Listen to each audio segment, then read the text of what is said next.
First point, அமெரிக்காவினுடைய அந்த blockade இருக்கு இல்லையா, ஈரான் ஹார்பருக்கு வரக்கூடிய கப்பல்களை தடுத்து நிறுத்திக்கிட்டு இருந்தாங்க. அந்த பிளாக்கேடை எடுத்துடுறாங்க, இப்போவே எடுத்துட்டாங்க. கிட்டத்தட்ட இந்த போர்னால பாதிக்கப்பட்டு அங்கே இருந்த கப்பல்களில் 22,000 மாலுமிகள் இருக்கிறாங்க, கப்பல்லையே பரிதவிச்சிட்டு இருக்கிறாங்க.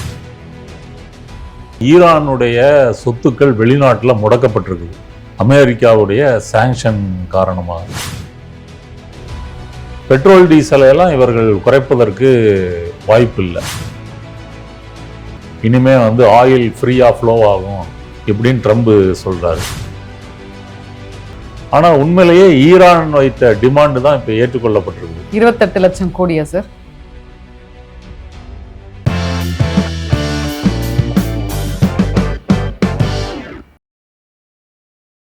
ஜெம் டிவி நேயர்களுக்கு அன்பார்ந்த வணக்கம். இன்னைக்கு நம்ம கூட ஜேர்னலிஸ்ட் நாதன் சார் இருக்காரு. ஸோ ஒரு வகையா போர் ஸ்டாப்புக்கு வந்துருச்சு. ஸோ வார் பத்தின நிறைய அப்டேட்ஸ் நமக்கு அப் டு டேட்டா கொடுத்துக்கிட்டு இருக்காரு. ஸோ கன்க்ளூஷன் டைம்ல நம்ம இருக்கோம். ஸோ சார் என்ன சொல்ல போறாருன்னு பார்க்கலாம். வணக்கம் சார். வணக்கம் சார். ஒரு வழியா நீங்க சொன்ன மாதிரி இப்போ ஜூன் 19th க்ளோசிங், இது எப்படி பாக்குறீங்க? நம்ம போன வீடியோல பேசின மாதிரியே ஒப்பந்தம். ஆமா, இந்த வாரம் போர் நிறுத்தம் சைன் பண்ணுவாங்க. ஐரோப்பால, அதுவும் சுவிட்சர்லாந்தில் ஜெனிவா நகரத்தில் சைன் ஆகும் அப்படின்ற மாதிரி பேசியிருந்தோம். அதே மாதிரி நடக்க போகிறது. அது நடக்கிறதுக்கு முன்னாடி ஒரு எம்ஓயுன்னு சொல்லுவாங்க இல்லையா, எம்ஓயு மெமராண்டம் ஆஃப் அண்டர்ஸ்டாண்டிங் அப்படின்னு சொல்லுவாங்க, ஒரு புரிந்துணர்வு ஒப்பந்தம். அது எலக்ட்ரானிக்கலி டிஜிட்டலி சைன் பண்ணியிருக்கிறாங்க ரெண்டு பேருமே. 19th ஃப்ரைடே, கம்மிங் ஃப்ரைடே சுவிட்சர்லாந்தில் அஃபிஷியலாக ரெண்டு டீமும் சந்தித்து சைன் பண்ணுவாங்க. 19க்கு பிறகே அது எல்லாமே நடைமுறைக்கு வந்துடும். எது நடைமுறைக்கு வரும் அப்படின்னு சொன்னால், ஃபர்ஸ்ட் பாயிண்ட், அமெரிக்காவினுடைய அந்த பிளாக்கேட் இருக்கு இல்லையா, ஈரான் ஹார்பருக்கு வரக்கூடிய கப்பல்களை தடுத்து நிறுத்திக்கிட்டு இருந்தாங்க. அந்த பிளாக்கேடை எடுத்துடுறாங்க, இப்போவே எடுத்துட்டாங்க. ரெண்டாவதாக 19th ஹோர்மூஸ் நீரிணை முற்றிலும் திறக்கப்படும். 19th ஃப்ரைடேலேருந்தே திறக்கப்படும். ஓஹோ, அது திறக்கிறதுக்கு இன்னும் அதை சைன் பண்ணி 1 month ஆகும். இல்லை, நீங்கள் அந்த சைன் பண்ணி ஃப்ரைடேவே அதை ஓப்பன் பண்ணிடுவாங்க. ஃபஸ்ட்டு ஓப்பன் பண்ணிட்டு என்ன பண்ணுவாங்கன்னா, அந்த சீ மைன்ஸ் வச்சுருக்காங்க இல்லையா, கடல் கன்னி வெடிகள், அதை அகற்றுவாங்க. அதையெல்லாம் அகற்றி கிளியர் பண்ணாதான் பெரிய ஷிப்ஸ் அங்கே வர முடியும். அதனால் மற்றபடி போக்குவரத்து எல்லாமே ஆஸ் யூஷுவல் பண்ண முடியும். கிட்டத்தட்ட இந்த போர்னால் பாதிக்கப்பட்டு அங்கே இருந்த கப்பல்களில் 22,000 மாலுமிகள் இருக்கிறாங்க, கப்பல்லையே பரிதவிச்சிட்டு இருக்கிறாங்க. அதை விட்டு வெளியேறவும் முடியாது, அங்கேயும் இருக்க முடியாதுன்ற மாதிரியான ஒரு சிச்சுவேஷன். அவங்களுக்கெல்லாம் இது ஒரு பெரிய ரிலீஃப். இதுக்கு பிறகு அவங்க வீட்டுக்கு போகலாம் அப்படின்ற முறையில்.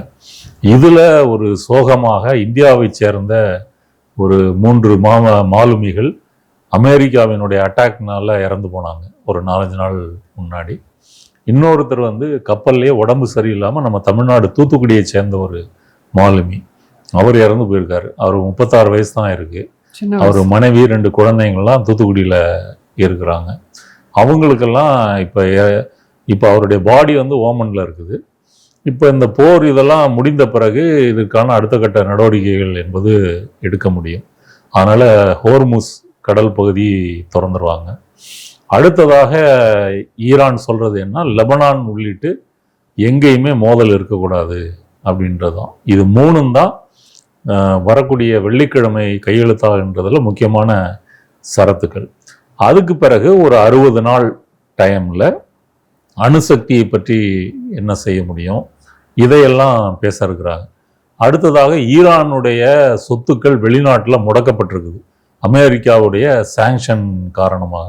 அந்த முடக்கப்பட்ட சொத்துக்களை விடுவிக்கிறது, அப்புறம் நட்டையீடு கொடுக்கறது, முற்றிலுமாக சாங்ஷன்ஸ் நீக்கிறது, இது எல்லாமே அதுக்கு பிறகு பேச இருக்கிறாங்க. செறிவூட்டப்பட்ட யுரேனியத்தை என்ன செய்கிறது, இது எல்லாமே அந்த 60 நாள் அந்த பீரியடில் பேசுவாங்க. இந்த வெள்ளிக்கிழமை கையெழுத்து என்பது ஒரு போர் முடிவுக்கு விட்டது அப்படின்றது தான். இதில் ஹைலைட் அமெரிக்கன் முற்றுகையும் சரி, ஹோர்மஸும் திறக்கப்படுறது தான் அதில் முக்கியமான விஷயங்கள். சரி, இப்போ ஹோர்மஸ் திறந்துட்டாங்கன்னா பழையபடி க்ரூட் ஆயில் உற்பத்தியோ நேச்சுரல் கேஸ் உற்பத்தியோ ஆரம்பித்து போக்குவரத்து சுமூகமாக நடக்குமா அப்படின்னா அதற்கு பல வாரங்கள் ஆகும். ஒன்று, இந்த கடல் கன்னி வெடிகளை அகற்ற வேண்டும். இரண்டாவதாக, வளைகுடா நாடுகள் எல்லாமே இதில் பாதிக்கப்பட்டிருக்கு ஈரான் தாக்குதல்னால. அதையெல்லாம் சரி செய்து உற்பத்தியை ஆரம்பிக்கணும். ஏற்கனவே உற்பத்தி பண்ணி ஸ்டோரேஜில் ஃபில் பண்ணி வச்சுருக்காங்க இல்லையா, அதெல்லாம் கிளியர் பண்ணணும். அதை கிளியர் பண்ணால் தான் அடுத்தது ப்ரொடக்ஷன் பண்ணி அதில் ஸ்டோர் பண்ண முடியும். இதெல்லாம் ஒரு படிப்படியாக தான் செய்ய முடியும். எப்படி இருந்தாலும் சில வாரங்களுக்குள்ள இதை சரி பண்ண முடியும். அடுத்ததாக, இப்படி போர் முடிய போகுதுன்னு தெரிஞ்ச உடனேயே உலக அளவிலான க்ரூட் ஆயிலுடைய ஒரு பேரல் விலை என்பது $86 வந்திருக்கு. நம்ம போர் நடக்கும்போது உச்சத்தில் இருக்கும்போது $120, $125 வரைக்கும் போச்சு. அப்புறம் $100 வந்தது. இப்போதைக்கு அது 86 வந்திருக்குது. February 28 போருக்கு முன்னாடி அது எவ்வளவு இருந்ததுன்னு சொன்னால் $70 இருந்தது. அதனால இப்போ 86 குறைஞ்சதே ஒரு பெரிய விஷயம் அப்படின்னு சொல்கிறாங்க. அப்போ இதெல்லாம் கூட்டி கழித்து பார்க்கும்போது ஒரு ரிலீஃப், உலக நாடுகளுக்கும் சரி மக்களுக்கும் சரி ஒரு ரிலீஃப். ஆனால் இந்த போர் நிறுத்தத்தை இஸ்ரேல் பின்பற்றுமா அப்படின்னு ஒரு கேள்வி இருக்குது. இஸ்ரேலுடைய டிஃபென்ஸ் மினிஸ்டர்லாம் ஒரு ஃபார் ரைட்டு கட்சியை சேர்ந்தவர். அவங்கெல்லாம் என்ன சொல்கிறாங்க அப்படின்னா, இந்த ஒப்பந்தம் எங்களை கட்டுப்படுத்தாது. நாங்கள் காசா, சிரியா, லெபனான் இந்த 3 நாடுகள்லையும் நாங்கள் ஆக்கிரமித்திருக்கிற இடங்கள்ல இருந்து எங்களுடைய இராணுவ துருப்புகள் பின்வாங்க மாட்டோம், அங்கே தான் இருப்போம் அப்படின்னு அவங்க சொல்லியிருக்காங்க. ஆனால் ஈரானுடைய முக்கியமான பாயிண்ட்டு, லெபனானில் அந்த தாக்குதல் இருக்கக்கூடாது, முற்றிலும் நிறுத்தப்படணும். அதை கட் அண்ட் ரைட்டாகவே ட்ரம்ப்கிட்ட சொல்லியிருக்காங்க. நேற்று முன்தினம் ட்ரம்புக்கு பிறந்த நாள், சண்டே. அவர் என்ன பண்ணார், தன்னுடைய பிறந்த நாளில் அறிவிக்கணும் அப்படின்ற முறையில் ட்ரை பண்ணார். ஈரான் அதை வேணும்னே காலம் தாழ்த்தி ஒரு தள்ளி அவரை பிறந்த நாள்லாம் முடிஞ்சது பிறகு தான் ஈரான் இதை அறிவிக்கிறாங்க. இதுதான் இந்த போர் நிறுத்தம் பற்றிய ஒரு சுருக்கமான சுத்தம். அடுத்தது என்னென்ன நடக்குன்றதை நம்ம பொறுத்திருந்து தான் பார்க்கணும். சார், இப்போ கச்சா எண்ணெய் எல்லாம் நீங்க இன்ச் பை இன்ச்சா சொன்னீங்க எவ்வளோ டிஃபரன்ஸ் ஆஃப் ரேட் வந்தது அப்படின்னு சொல்லிட்டு. இப்போ இந்த வார் நிறுத்தத்துக்கு அப்புறம் இது ஏதாவது பை சான்ஸ் ஏதாவது கொஞ்சம் குறைய வாய்ப்பு இருக்கா சார்? இப்பவே குறைஞ்சிருக்கே. இந்த போர் சைன் பண்ண போறாங்கன்னு தெரிஞ்ச உடனே குறைஞ்சிருக்கு. கண்டிப்பா ஒரு நாட்கள்ல இன்னும் குறையும். ஹோர்முஸ் திறந்த பிறகு ப்ரொடக்ஷன்லாம் கொஞ்சம் கொஞ்சமா ஆரம்பித்த பிறகு இந்த உலக அளவில் இருக்கக்கூடிய அந்த பற்றாக்குறை என்பது சரியாயிரும். அதன் பிறகு இந்த டாலர், இது ஒரு பேரலுடைய எண்ணெய் விலை என்பது போருக்கு முன்னாடி என்ன இருந்துச்சோ அந்த நிலையை நோக்கி போகும். கண்டிப்பா அந்த மாதிரி வரும். கண்டிப்பா வரும். வேற எந்த காரணமும் இல்லையே, இந்த வார்னால மட்டும்தான் அது விலை இல்ல. நம்ம ஊர்ல ஏதாவது ஒண்ணு ஏறிச்சுனால அது லேஸ்ல குறையாது. இப்ப உதாரணத்துக்கு கேஸ் பாத்தீங்களா ஏறிடுச்சு. இப்ப கேஸ் அது குறையுமா? நம்ம நாட்டை பொறுத்த வரைக்கும் இப்போ இந்த 100 ரூபாய்க்கு பெட்ரோல் இருந்ததே ஒரு வருஷமா இருந்துச்சு. சட்டமன்ற தேர்தலில் 5 மாநிலத்தில் முடிஞ்ச பிறகுதான் இதை ஏற்றுறாங்க, டெய்லியுமே ஏற்றுறாங்க. இப்போ பெட்ரோல் 108 ரூபா, டீசல் 100 ரூபா வந்திருக்குது. கமர்ஷியல் சிலிண்டர் 3300 ரூபா, டொமெஸ்டிக் அரௌண்ட் 1000 ருபீஸ் வந்துருச்சு. பெட்ரோல் டீசலை எல்லாம் இவர்கள் குறைப்பதற்கு வாய்ப்பு இல்லை. என்ன காரணம் சொல்றாங்கன்னா, இவ்வளவு நாள் நாங்கள் விலை கூட்டாமல் இருந்து இழந்துட்டோம், அதை சரி பண்ண போறோம். இது அத்தனையும் பொய் தான். ஒன்ஸ் ஏத்திட்டா அது அரசுக்கு பெரிய வருமானம். அதை வைத்துக்கொண்டு, ஏன்னா இப்போ பெட்ரோல் டீசல் அதனுடைய அடக்க விலை மட்டும் அவங்க விற்கிறது இல்லை, அதுக்கு மேலே நிறைய டேக்ஸ் போடுறாங்க, நேரடி வரி, மறைமுக வரி. அந்த டேக்ஸ் எல்லாம் சேர்த்து தான் இப்போ நம்ம கட்டிக்கிட்டு இருக்கிறோம், விலை கொடுத்து வாங்குறோம். அதனால இவங்க குறைக்கிறதுக்கு வாய்ப்பு இல்லை. அப்படி குறைக்கணும்னு சொல்லி எதிர்கட்சிகளோ மக்களோ இயக்கங்களோ போராட்டத்தை நடத்தணும். கமர்ஷியல் சிலிண்டர் இதெல்லாம் குறையிறதுக்கு வாய்ப்பு இருக்கு. உடனடியாக குறையாது, கொஞ்சம் டைம் எடுக்கும். எடுத்த பிறகு குறையும். அது அப்புறம் கொஞ்சம் கொஞ்சமாக அது நார்மலுக்கு வர வாய்ப்பு இருக்கு. அதே போல் மற்ற உலக நாடுகள்லையும் இதே மாதிரி கிரைசிஸ் இருக்குது இல்லையா. இது பெட்ரோல் டீசலை தாண்டி பெட்ரோலிய பொருட்கள் இருக்குல்ல, பல பொருட்கள், பிளாஸ்டிக்லேருந்து பேக்கேஜிங் இண்டஸ்ட்ரீஸ் வரைக்கும், அப்புறம் நேச்சுரல் கேஸு, உரங்கள், இது மாதிரி நிறைய ப்ராடக்ட்ஸ் இருக்குது. எல்லாமே கொஞ்சம் கொஞ்சமாக சரியாகும். இதில் என்ன பலரும் பயப்படுறாங்க அப்படின்னா, இஸ்ரேல் இதை கெடுத்து விட்டுறக்கூடாது. இப்போ ட்ரம்பே அதை சொல்கிறாரு. ட்ரம்பே நெத்தன்யாகு அவர் நெகோசியேஷனுக்கு ஒரு டஃப்பான கையே, அவரோட பேசி பண்ணுறது கொஞ்சம் கஷ்டம், அப்படின்னு சொல்லி நெதன்யாகுவை ட்ரம்பே வந்து திட்டுறாரு. ஆக்சுவலாக இந்த February 28 போர் என்பது இஸ்ரேலுக்காக நடந்த போர் தான். இஸ்ரேலுக்கு எதிராக மத்திய கிழக்கில் எந்த நாடும் இருக்கக்கூடாது அப்படின்னு சொல்லி இஸ்ரேல் அமெரிக்காவையும் ட்ரம்பையும் கன்வின்ஸ் பண்ணி தான் இந்த போரில் இழுத்து போடுறாங்க. மற்றபடி இந்த போர்னால அமெரிக்கா எதுவும் சாதிச்சிருக்குதா அப்படின்னா எதுவும் சாதிக்கலை. இன்னைக்கு ஹோர்முஸை நாங்கள் திறந்து விட்டோம், இனிமே வந்து ஆயில் ஃப்ரீயாக ஃப்ளோ ஆகும் இப்படின்னு ட்ரம்ப் சொல்றாரு. இது February 28க்கு முன்னாடியே ஃப்ளோ ஆகிட்டு இருந்ததே. அப்போ நீங்கள் என்ன சாதிச்சிட்டீங்க? ஏற்கனவே நடந்தது தானே இப்போ திரும்ப நடக்க போகுது. அதனால இஸ்ரேல் வந்து இஸ்ரேலை கட்டுப்படுத்துகின்ற வேலையை அமெரிக்கா உள்ளிட்ட உலக நாடுகள் வந்து செய்யணும். இது அமெரிக்கா தான் இஸ்ரேலுக்கு ஃபண்டிங்கும் பண்ணுது, ஆர்ம்ஸும் கொடுக்குது. இஸ்ரேலினுடைய லாபி அமெரிக்காவில் வந்து ரொம்ப ஸ்ட்ராங்காக இருக்குது, இஸ்ரேலுக்கு சாதகமாக செயல்படணும் அப்படின்னு சொல்லி. அப்போ இஸ்ரேல் இதில் ஏதாவது விபரீதமாக போய் இதை எஸ்கலேட் பண்ணி போரை மீண்டும் வந்து கொண்டு வந்துட்டா ஒரு பிரச்சனை. லெபனானில் இந்த ஒப்பந்தம் வரப்போகுதுன்னு தெரிஞ்ச உடனேயே வடக்கு நோக்கி போயிருந்த மக்கள்லாம் காரில் தங்களுடைய பொருட்களை எல்லாம் எடுத்துட்டு தெற்கு லெபனானை நோக்கி வாராங்க. இவ்வளவுக்கும் தெற்கு லெபனானில் பல இடங்களில் இஸ்ரேலிய இராணுவம் இருக்குது, அதையும் மீறி அவங்க வாராங்க. அதனால இஸ்ரேல் வந்து இந்த போர் நிறுத்தத்தை வந்து மதிக்கணும், அதை வந்து கடைபிடிக்கணும். அதற்கு அமெரிக்கா உத்தரவாதம் கொடுக்கணும். இதுல வந்து ஈரான் தெளிவா இருக்குது. மற்றபடி மற்ற விஷயங்கள்லாம் அப்புறம் பேசிக்கலாம். இப்ப ரெண்டு தரப்பும், அமெரிக்கா தரப்பும் சரி ஈரான் தரப்பும் சரி, இந்த போர் நிறுத்த ஒப்பந்தம் என்பது தங்களுக்கு கிடைத்த வெற்றி அப்படின்ற மாதிரி சொல்றாங்க. ட்ரம்ப் சொல்லவே வேண்டாம், அதை பிரம்மாண்டமான சாதனை, ஆமா சாதனையாக அவர் சொல்றாரு. ஆனா உண்மையிலேயே ஈரான் வைத்த டிமாண்ட் தான் இப்ப ஏற்றுக்கொள்ளப்பட்டிருக்குது. 28 லட்சம் கோடியா சார்? இல்ல, அதெல்லாம் பின்னாடி இந்த வெள்ளிக்கிழமைக்கு பிறகுதான் அது பேசுவாங்க. இப்போதைக்கு அந்த முற்றுகையை நிறுத்தணும், ஈரானுக்கு துறைமுகங்களுக்கு கப்பல்கள் வந்து போகணும் அப்படின்ற அவங்க கோரிக்கை நிறைவேறப்பட்டிருக்கு.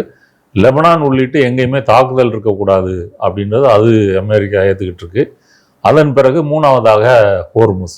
இதை தாண்டி வேற என்னென்ன அம்சங்கள் இருக்குது அப்படின்றது வெள்ளிக்கிழமை அவங்க சைன் பண்ண பிறகுதான் அதனுடைய இன்னர் டீட்டெயில்ஸ், ஃபுல் டீட்டெயில்ஸ் நமக்கு வந்து தெரிய வரும்.